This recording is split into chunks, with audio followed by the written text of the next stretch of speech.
علیکم۔ یہ حلب شہر ہے، آس پاس تو بہت تباہی مچی ہے، اور آثار قدیمہ عمر بن عبدالعزیز رحمہ اللہ تعالیٰ کی قبر کو، حضرت زکریا علیہ السلام کی قبر کو، اور قدیم جو جامع اموی ہے ان سب کو بہت زیادہ نقصان پہنچا ہے۔ ابھی ہم وہاں جائیں گے۔ بہرحال یہ حلب شہر کا میں نے کہا آپ کو تھوڑا سا نظارہ کراؤں۔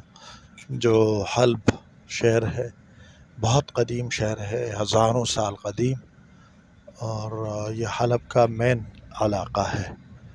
اس وقت صبح سویرے ہے، اس لیے کوئی چلتا پھرتا ہوا بھی نظر نہیں آ رہا، یعنی کہ ہم فجر کے بعد ہی نکلے ہیں تو کوئی نظر نہیں آ رہا خاص طور پر۔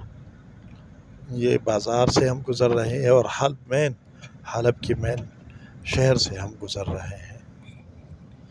السلام علیکم ورحمۃ اللہ وبرکاتہ۔